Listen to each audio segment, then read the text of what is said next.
low tone and atypical development, right? These are the 5 kind of secrets about what you should look for. Low tone is a real big fallacy. Now, my son is low tone. I don't think they get much low tone than Graham. But at the same time, too, please, please, please, low tone doesn't mean can't. And you'll be told that. You will be told your child can't do this because they're not strong enough. Babies aren't meant to be strong for a reason.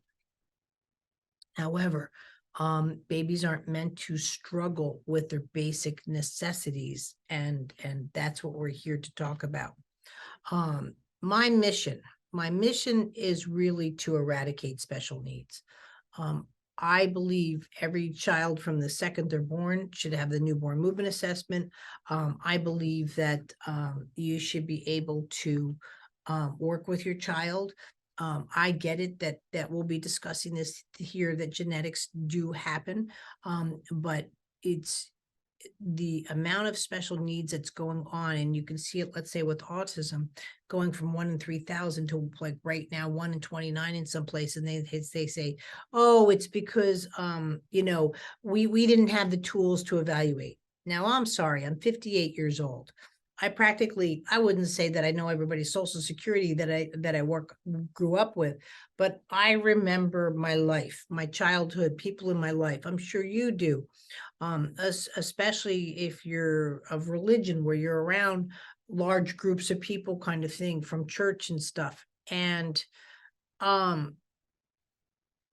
the amount of special needs is increasing like it's unbelievable. And I'm telling you right now, it's stuff that's going on. It's not just genetics or birth trauma.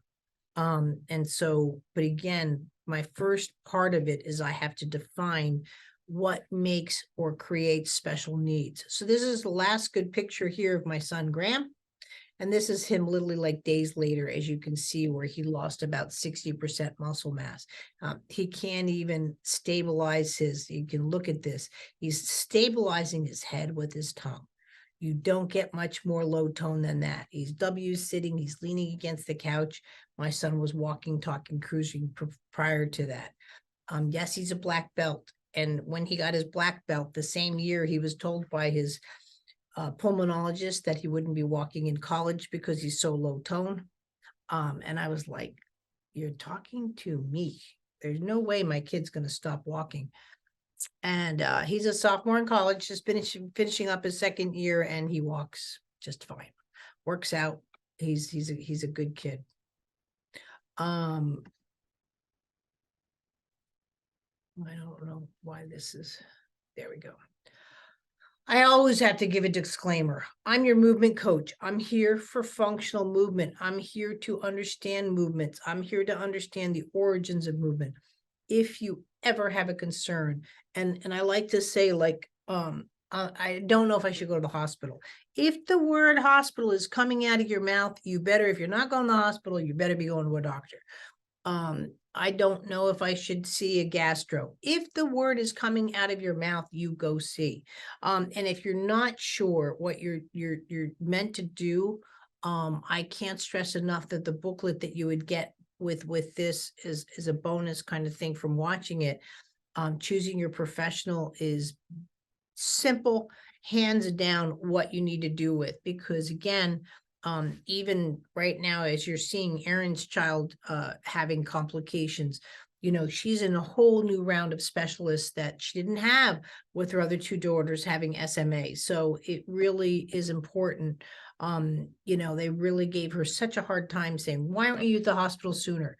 And she's like, nobody's let me in. I had an 8-month waiting list. So it is what it is. But please, there are many people out there to help you. I'm one of them, but I'm here for movement, not medical. Now, again, this is the biggest non-concern of a parent, because they don't even know it's a thing. You might be worrying, you might be concerned, and so forth. But first of all, you have to know what type of child you have. Now, we wish it was like flavors of this or spectrums, but it is in some way. But you either have a low tone child, This is what we're going to discuss today. Now, last week's webinar was on the high tone. So again, if you need to go back, I can't tell you the largest library of working with the human body. And then typical tone. And then two, on your evaluation, what's the priority? Is it a medical evaluation? And that can change from day to day, like Erin is all of a sudden now in medical evaluations, movement evaluations, and then included with that or above and beyond is vision. I really had a mom freaking out yesterday in Zoom, rightly so. Her child's not developing. Is it CP? Just tell me if it's CP. I need to know. I need to know. And I'm like, your child can't see. Like, we need vision. What is going on? You know, it really hardcore. So that's our priority at the moment. That doesn't mean we might not go back to the CP conversation, but right now the child has no chance of not going into some form of CP-ish organization just based off of the asymmetry within the eyes. So, healthy birth.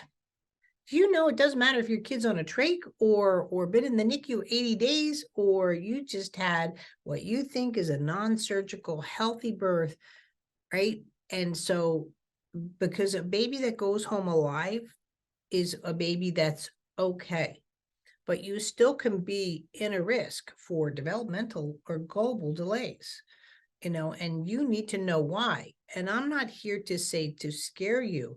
1/3 of our kids, guys, are in some kind of special services, from dyslexia to speech to more hardcore, PTOT, that kind of thing. Please, please, please. We need to establish a good, healthy, functional baby, not just a healthy birth. And so we think, you know, you see it on the board, APGAR score of 9. That APGAR score has nothing to do with your child's development, nothing. That APGAR score is a split-second conversation a nurse is having with a doctor. And it has nothing to do with development or your child's movement, your function, short-term, long-term concerns. So, do you have a floppy baby? Do you have a low tone baby? Are you being told your child's not strong enough? Are you confused, you know, on your baby's needed muscles? Again, despite where you are with that conversation, there's something you can do immediately to help their development. And if you're waiting for a child to get strong enough, look at an Army boot camp. And I had an Army sergeant here. That's what he did. Years of boot camp. I think he was 25 years in. And I said, and he was like, why is my child not doing this? I said, sir, you should know better than anybody else in this world. Just because you're strong enough doesn't mean you can get over that wall. Yes, ma'am, you're correct. And this is what people don't understand. People have strength doesn't get you anywhere. If I asked everybody right now to try and by pushing their feet into the ground, forget your butt, forget anything else in your body, just push your feet in the ground and try to get up. You can't do it. You will never be strong enough when the movement is incorrect. And this is even more so for a low tone child. So with that comes infant developmental misconceptions. First of all, they will figure it out. When is your child going to figure it out? This comes under, to me, age adjusting. When? You know, you get this false sense of, yeah, my kid did that, but they were fine. What's fine? Are they going to Harvard? Are they going to the Olympics? What's fine? What is going on here? They need to work harder. Again, I just explained to you, Army boot camp or any boot camp. You know, I mean, if you can't do a movement, it doesn't matter how hard you work.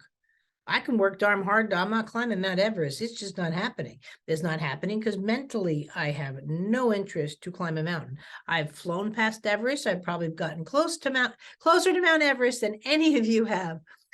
Flying by it many times. I've been to Bhutan. I've been up in the Himalayan mountains. I go there by car. I go there by plane. If you think I'm going to be some fool to go, I mean, it's just, again, and I say fool for me. And this is what we have to start realizing with our babies. Yes, we're different on how we process movement, but for me to climb every summit and to waste my time, and again, for me, waste my time that I can't work on my mission statement, it's just not happening. So I get you're lazy, you're not interested. So when I first had early intervention came in, and they're like, well, I think you have a really laid back baby, and I'm not sure. So I'm just going to call someone else in. So again, another meeting, another wait, everybody had to coordinate their time. And I'm just like, meanwhile, again, my Y brain's going, what baby is just laid back? Yeah, mom, I see that ball over there, but I'm just chillaxing. Like that conversation's not there. You know, um, Even to say your child who's playing, let's say Nintendo, is lazy, or I'm aging myself, some form of, they're on the phone and you ask them to do something, they don't want to do it, and you refer to them as lazy. No, a child is responding to stimuli. I don't care if they're 7 or if they're 2 or they're a day old.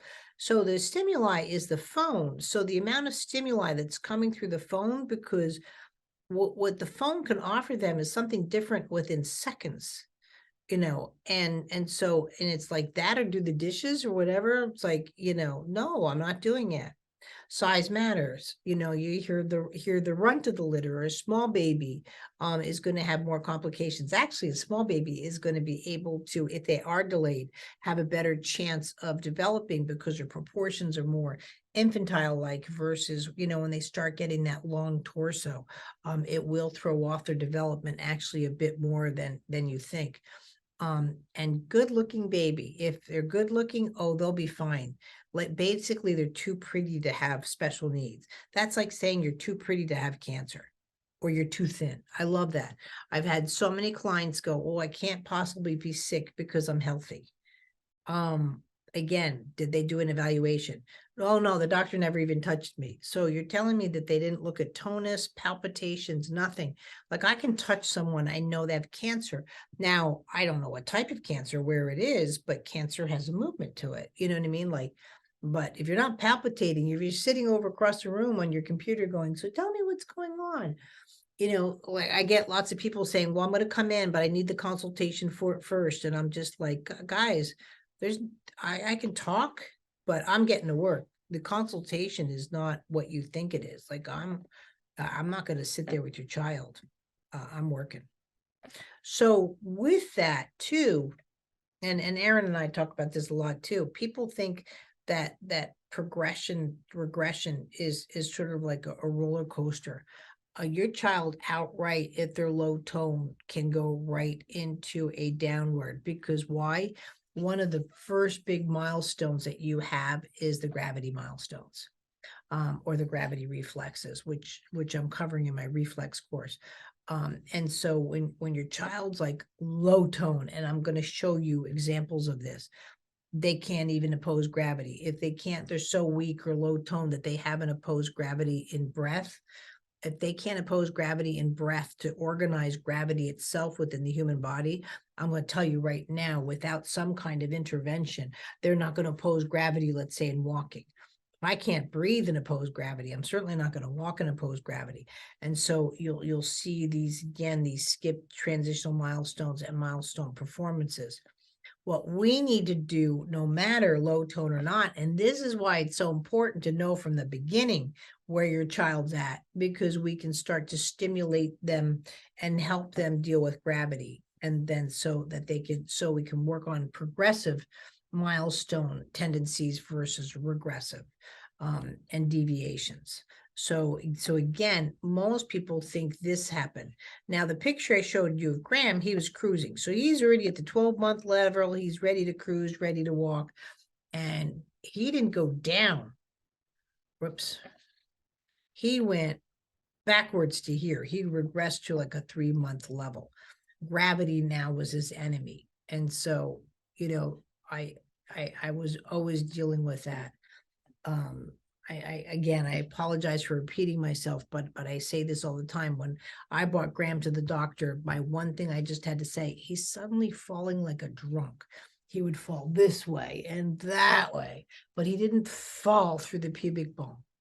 So what is optimal development? Well, optimal development doesn't matter where your child's at, where if they have a severe condition or not, or you don't know, because you didn't suddenly give birth with a medical degree at the same time. But I'm telling you, with some of these munchkins, when they go south, you know, you got to hunker down. You got to tighten the belt, and you'll start getting like, "Are you a nurse?" Because God forbid you can't be a doctor.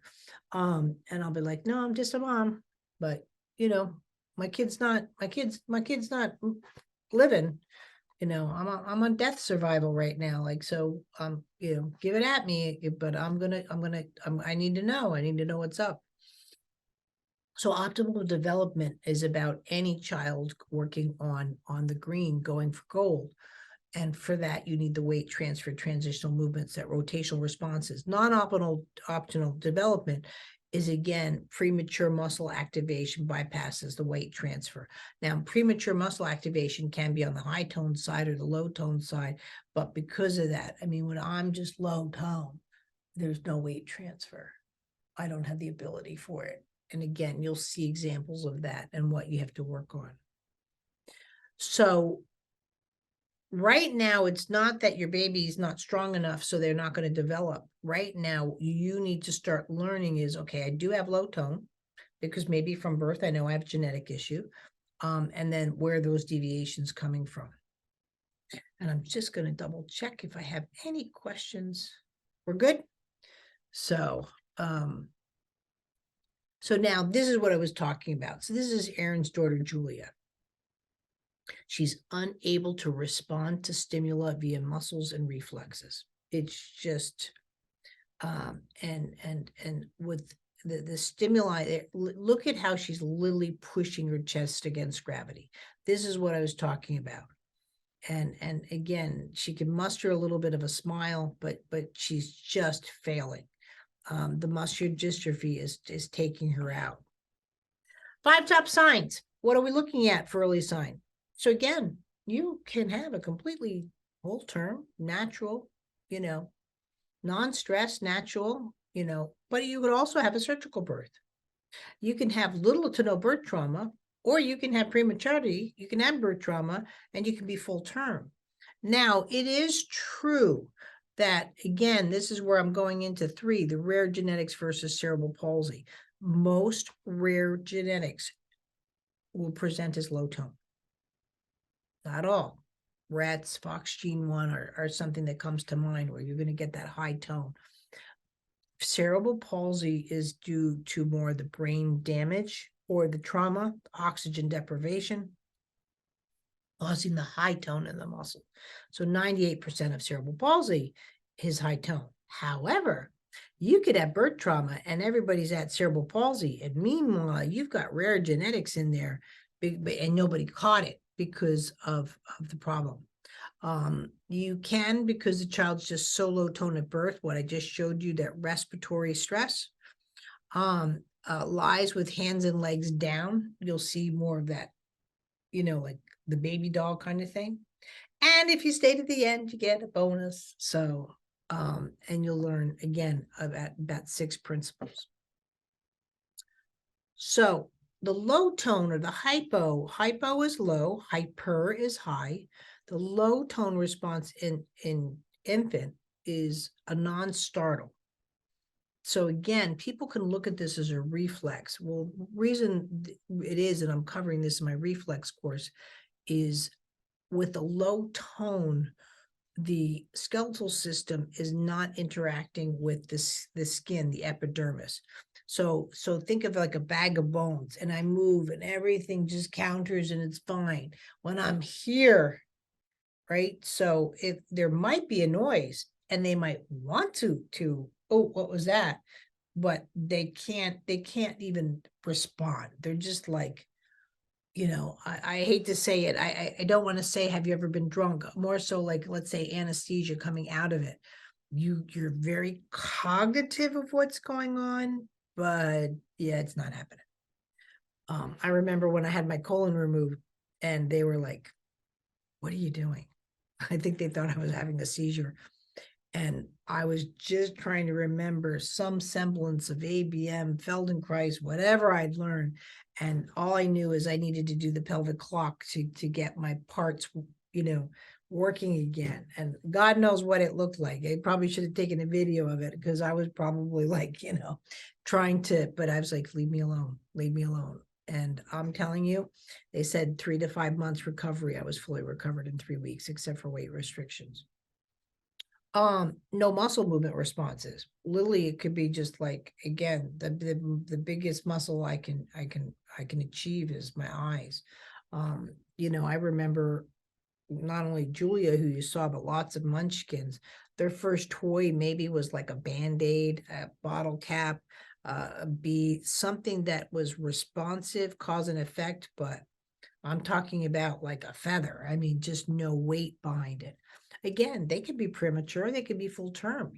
That doesn't mean anything. You can have all that, but you really got to watch if it's the problem with it. But typically you will see a full term baby, but they just come out with issues.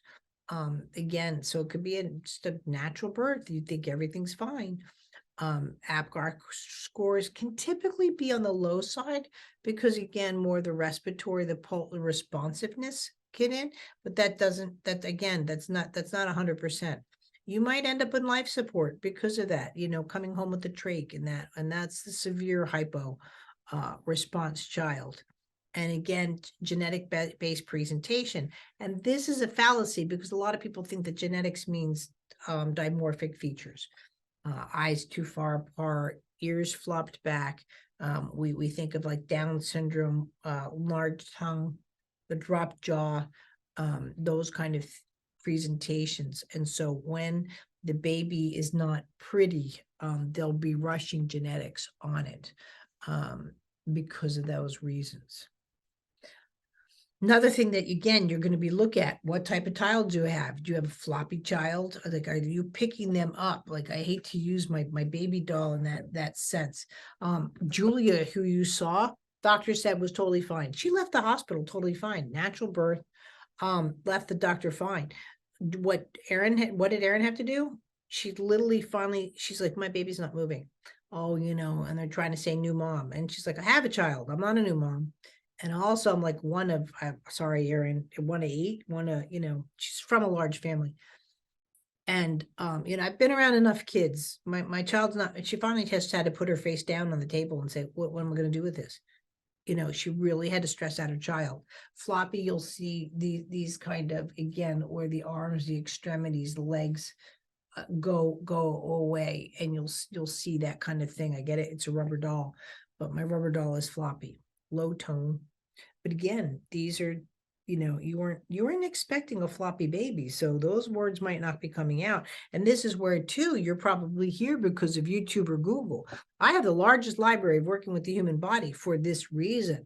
So when people start saying stuff, and then also, too, your word for your child, like soft, might be soft. And, it's not a medical term. So you're sitting there what happens when you have a soft baby? And then you're not getting anywhere. That's where, again, I work with so many different languages or description that you'll see my stuff on the feeds to help parents. They can be developmentally delayed, and then global delays.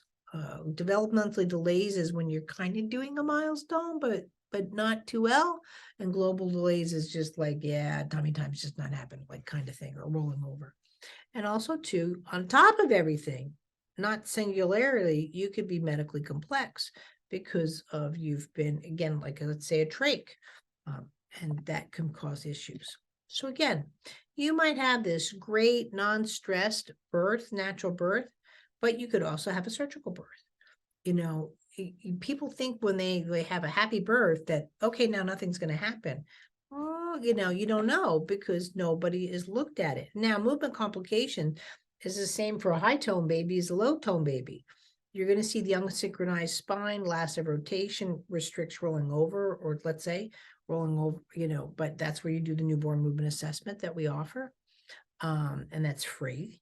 vision, non-symmetrical, because again, the child's eyes might be just too lazy. That's why they call it a lazy eye. But there's a big misconception. People go, oh, lazy eye is just normal. No, normal would be as I start to get tired, and you'll see that, or a new birth. You'll see, but full on, hardcore astigmatism and the eyes just like this all the time. Ugh. That's a problem. And that should be caught day one, not, but typically too, a lazy eye, a weaker eye will self-resolve around a year. But not a hardcore. And again, they're not evaluating the whole child. And so everyone's just told, well, it's normal that my kid's eyes are like this, or I love it. It's normal that my child's farsighted. Well, your child's not milestoning. Now you've got visual issues. No, we got to, something's got to be helped. Unable to proceed, advance, progress, whichever again you're looking at. You start seeing a flat head because your child's been lying too much. Life force intervention. Do you need oxygen or extra nourishment? Is your baby just not even strong enough to suck? So you have to supplement feedings. A lack of inability to move, and able to, in the end, move means initiate, but it also means to respond. Me initiating is me just rocking on the chair. It's a bad habit. I wouldn't say bad habit. It's the habit I need. I'm always seeking rotation like a kid. I'm not sitting here the whole time like this and talking to you. But I need to be comfortable when I'm talking, and that's just the way it is. And also too, I'm used to talking when I'm giving a lesson. So again, I'm moving, and right now I'm not giving a lesson, but I could. But also too, if a balloon pops, are you going to be like, what was that? Or, you're going to do all of that versus not respond, because it's like, and you'll see that again with Julia. So again, you could have little or no birth trauma. You might be premature. You might be full term. You just don't know. You just don't know. I remember my girlfriend had a severe child with Down syndrome. There's various forms of Down syndrome. Hers was a T2 that had the cardiac implication and so forth. And he's also now about 18 right now, and Liam. And so she happened to be, she wanted a home birth, and, he just wasn't coming out, which is typical. Low tone babies can be a little bit more difficult to get out because they don't have that as a good Jewish New York word, chutzpah, to get out. And so they tend to slither out. They can slide out or get stuck in a sense because they're low tone, and the womb is contracting and they're just getting squished versus coming out. And so she got a ride to the hospital, but it was the same day. He wasn't president yet, but so it wasn't President Obama.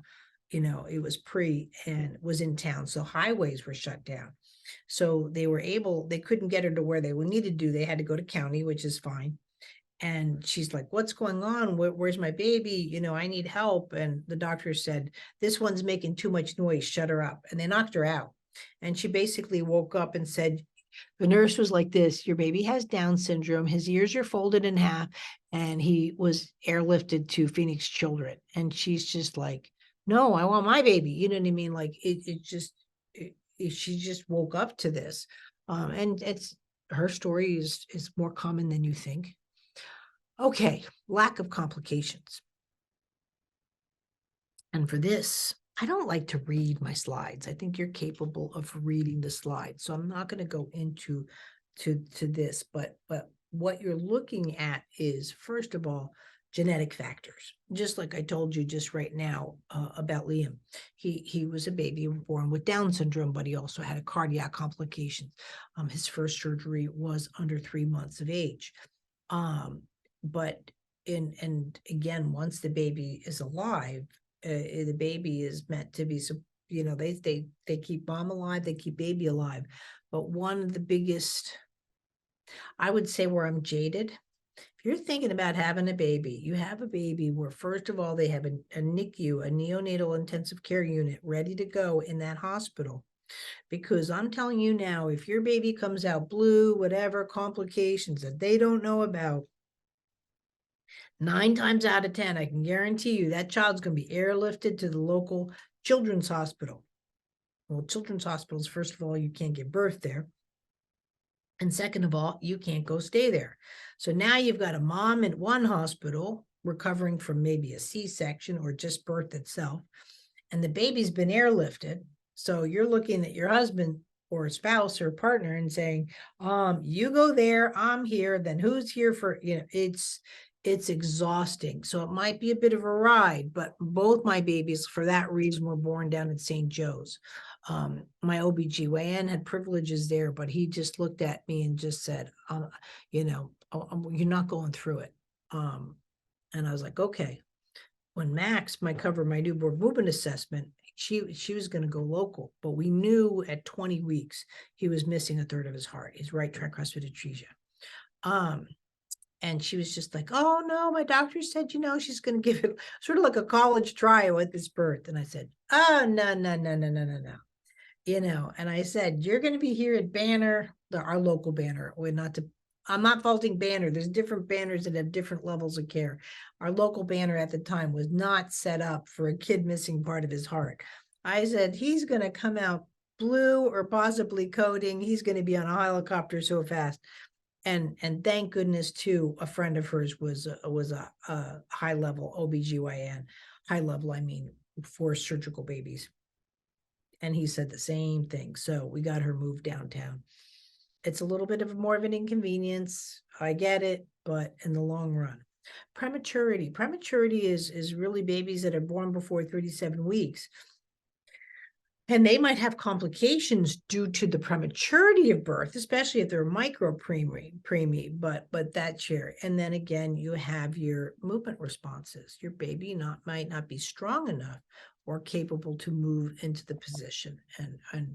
And so that because of this, or they're on IVs or they're in the NICU, prevented from obtaining their first crucial movements.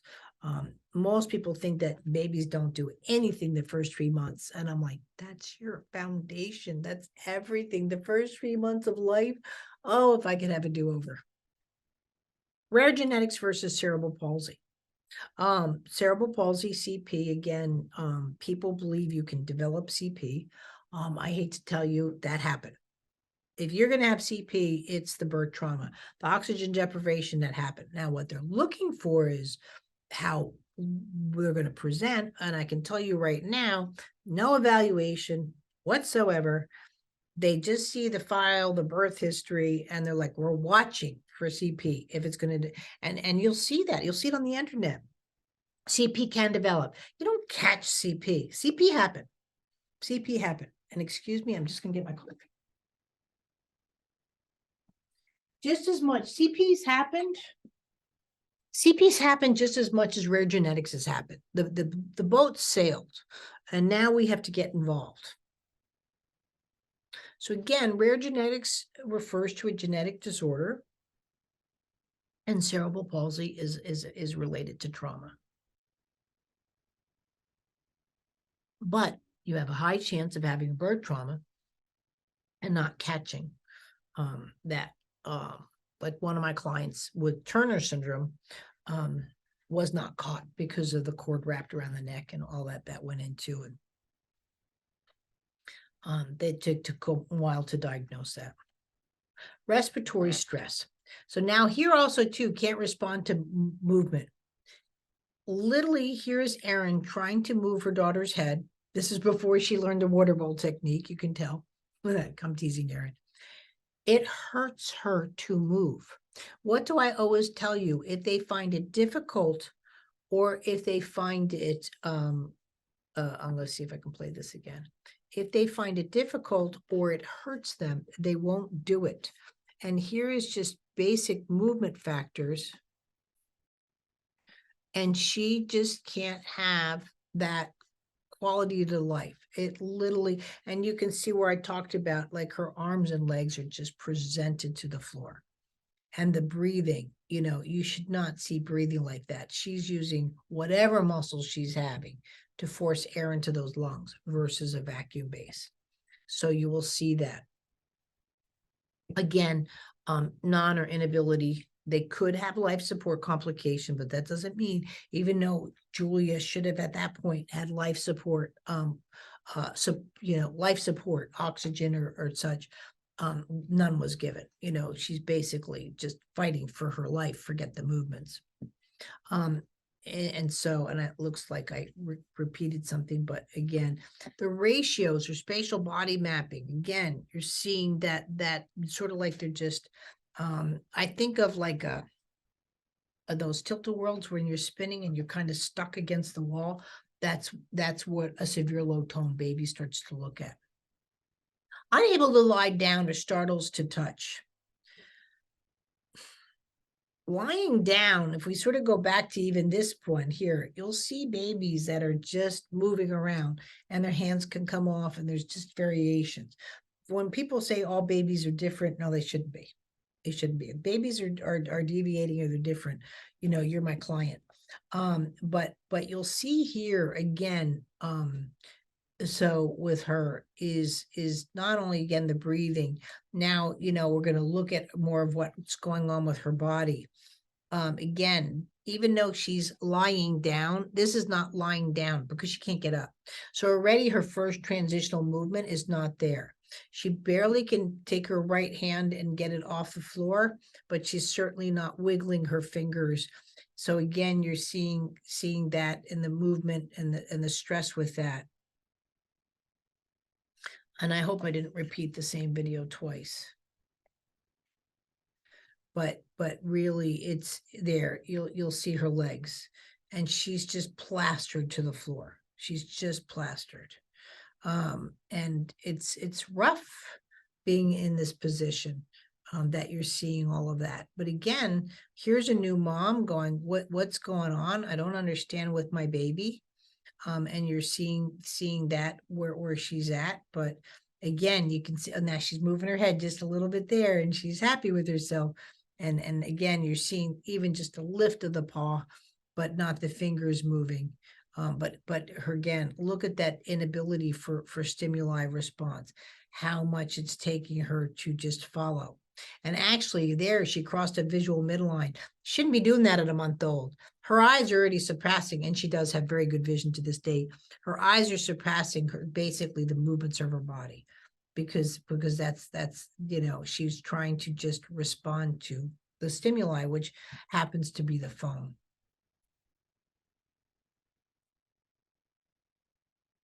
Let me see if you have any questions going on here. Guys, too, even with this is might be a severe response, but again, my son has been retractive in the breath, and stuff. You'll see this. So of course I have a bonus at the end. But if you can't stress enough, if you're waiting for your child to be strong enough, they're never going to be strong enough. That's not how. I actually had a therapist come in and said, to strengthen my son's mouth, this is how low tone my kid was, that he was going to put a tongue depressor with pennies on it, almost like a little baby barbell, and to do something like this to strengthen the jaw. And I'm just like, what? I had one person saying he was going to put his arms behind his back and almost like a bob for apples, but bobs for Cheerios, to work on that core strength. And I'm like, you put my child in that position, he's just going to face plant. Like, yeah, but he shouldn't face plant. Yeah, I know he shouldn't face plant, but he's going to face plant, and that's another thing too. With low tone kiddos, be careful of this. You're not going to find it here. They will test your child constantly. Like if somehow they got stronger like 3 seconds before. A gallant, pulling the baby up, the head's dragging. And I'm like, stop doing that. Well, the doctor says I should have head control. Well, yeah, it didn't have it yesterday. You're not going to have it tomorrow.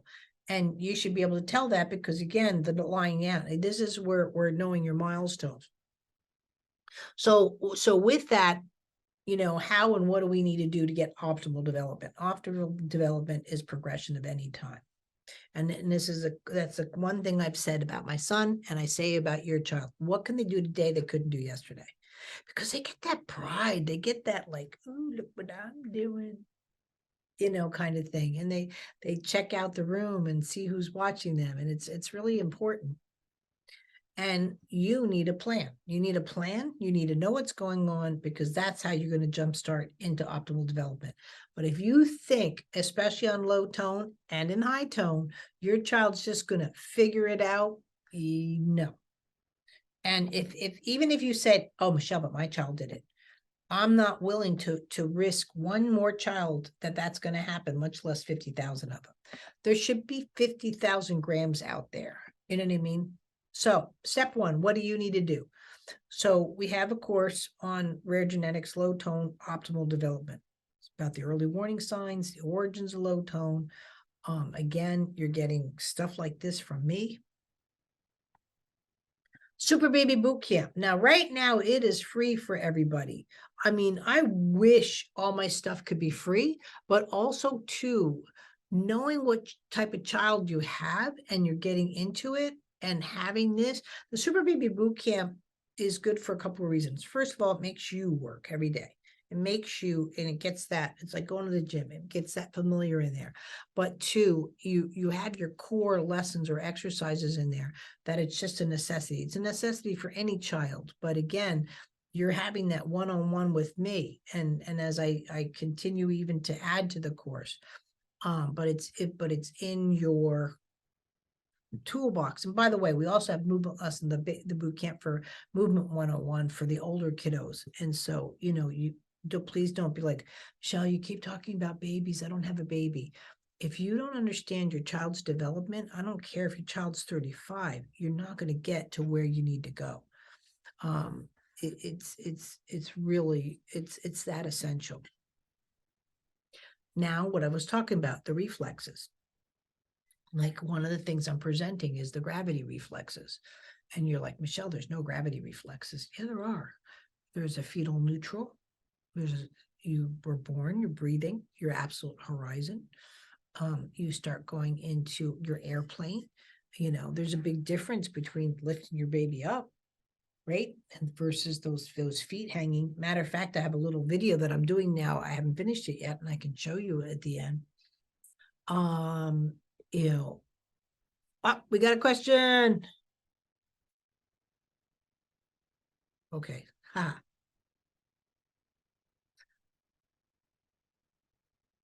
Okay, head lag. Okay, I'm gonna cheat. That's actually your bonus.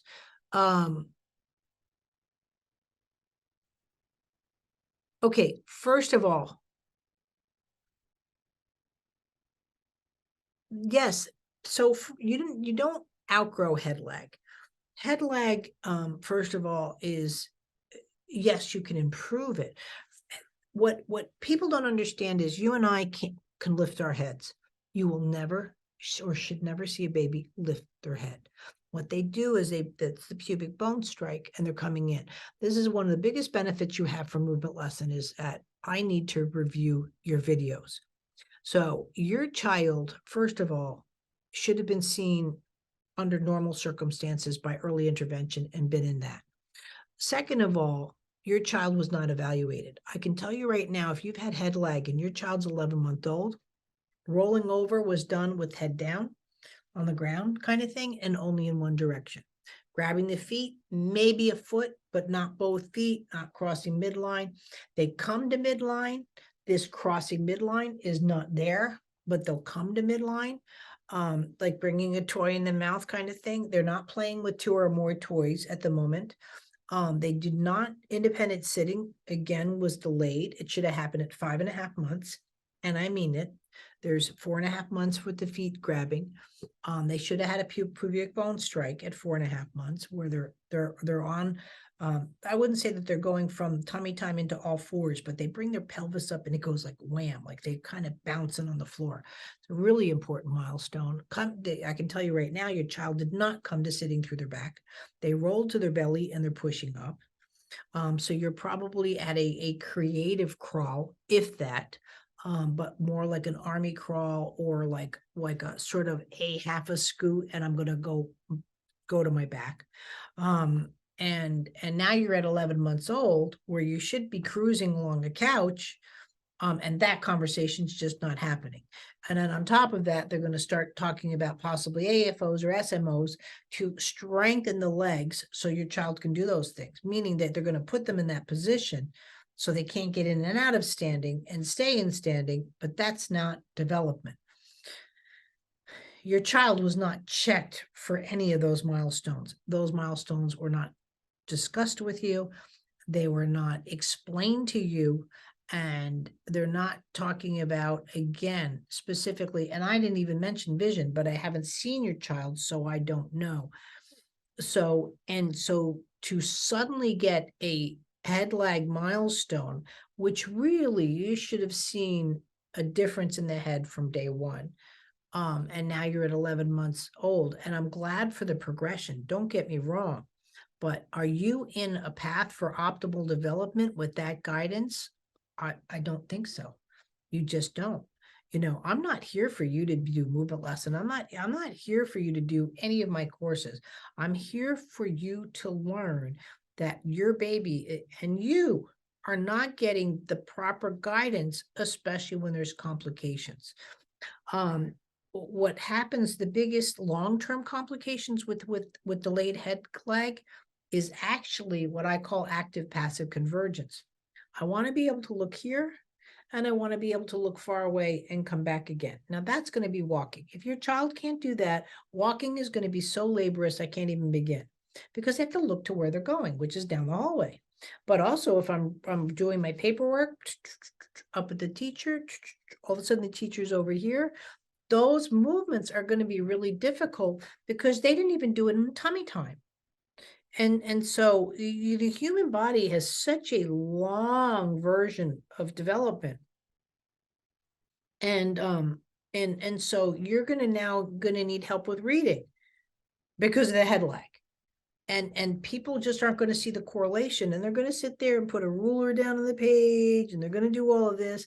Why? You know what I mean? All these things, and they can be helped with from now. So please, right now, going on, and I think we have 4 days left, 5 days left. It started on Monday or Thursday.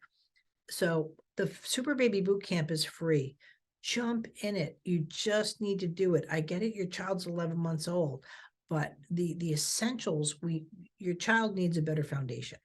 I hope that helps, but by all means too, this is the greatest gift I give you is you just post those videos online on the Facebook group. You can do it just like you're doing now, anonymously. And then the only thing is I ask is that all the pictures need to be in the post. When you post anonymously, if you put them down in the comments, I can't see them. And so it needs to be a new post. But if I can see what's going on there, and you need to be assessed, but to go that long missing some really key milestones, and to say you think they're going to be okay, what's your guarantee on think? Are you taking, that's a lottery ticket to me. And I don't think that's acceptable for you. And that's not why you're here. I hope that helps, but just please let me know, I mean, like feel free to add more comments. Reflex again. So the gravity reflexes, now we're going into all the way up to your child just hanging off of a bar, and like you're walking down, swinging. Your gravity reflexes will be grabbing the feet, but basically bringing their feet off their body off the floor. Like Julia did not have gravity reflexes. She barely had a half a hand up, but she was not coming away from the floor. Also, when you're starting to come off the table or off the bed, their legs drip down. That's coming to the floor. They're learning that sense of gravity. So all that and more is covered in the primitive reflex movements, because I just feel that people feel that reflexes is a cognitive thing. Actually, it's not. It's a gravitational thing. And your bones are not meant to move in the womb. And that's what fetal neutral is. The body's meant to expand in all directions. And then the first thing what you do is you're born. It's just your bones are starting to move independently. And then they start having to synchronize up. And with our low toe kiddos, this is a very difficult. So altogether, again, you've got everything that you need for your child. Normally, if you're doing one-on-one, you had to fly here, you had to get hotels. It can be, yes, over $2,000. But again, you get the whole bundle for $297. So we'll put the link into the chats so you can see it. But again, of just having what you need for optimal development is what's important to your child. It's in the reflex course right now is $297, but it really is, it's sort of like buy one get one free, but it's because you're doing the webinar. I want to motivate people and I want to give them solutions. I'm not the person, like I just was talking to you, and I apologize, you're anonymous, which is fine, so I can't say hi, Sandy, or Dan.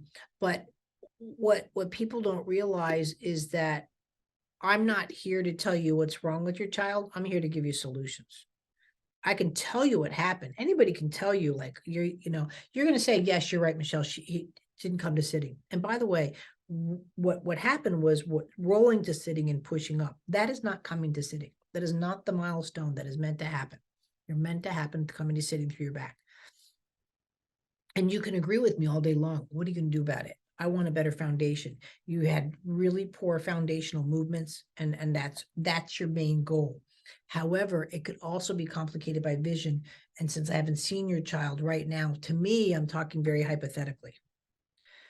So when you don't take advantage of something like this, what I have to offer, then this is the only choice you have. This is fine. Your child stays alive. Your child's, and that's another thing too. Most pediatricians are there for boo-boos. When you're getting evaluated, are you dealing with someone that's really dealing with broken legs, or cuts and that kind of thing? That's a medical base, but that doesn't mean they're behavioral base. And again, because they think, oh, you have a cute baby and this baby, they should be fine. What does that have to do with the price of eggs? And that's where I'm at.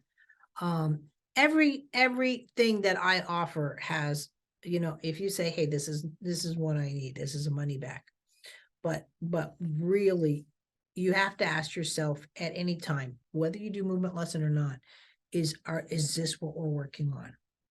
And so if you're working on pieces and parts like head lag, as an example, or again, low tone's just a symptom. It's not a diagnosis. It's just high tone, low tone. That's just symptoms. It's not a diagnosis. Are you going for green? Are you working on that? So head lag is your bonus. So low tone child seems to be more stuck to the floor. How would you see this?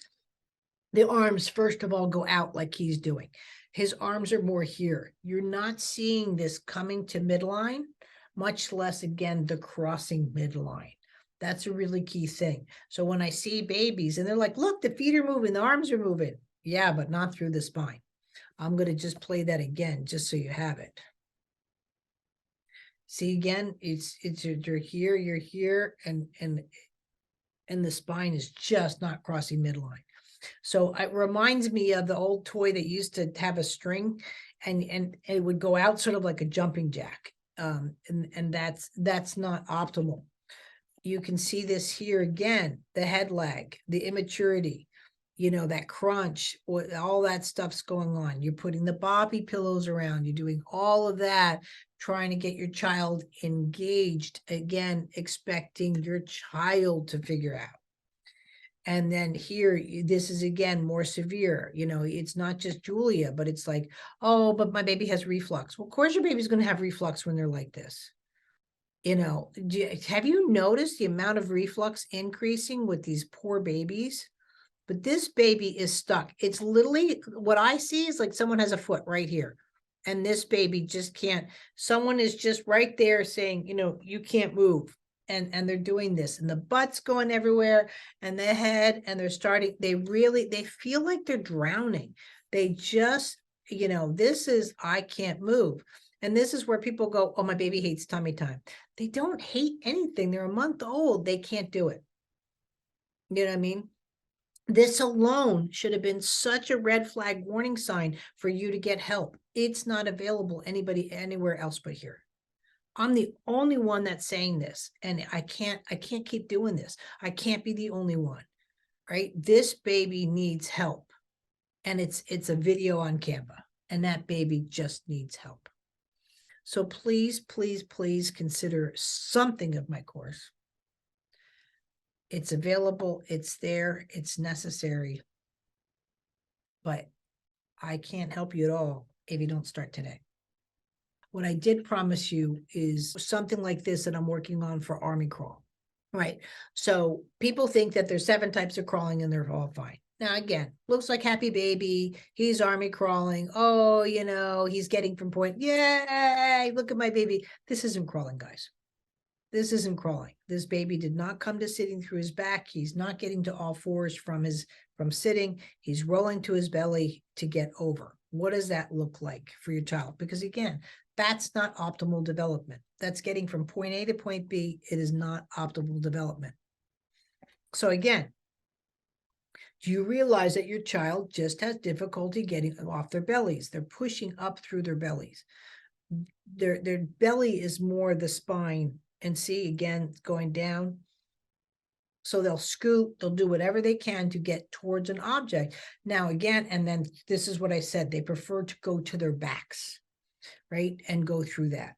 This is just about ready for me to, I'm going to voice over it and go through. But again, she's not playing upright. She's going to her back. It's very immature. What you're looking for here again, so they roll to their bellies, and then this is it. So they don't have air.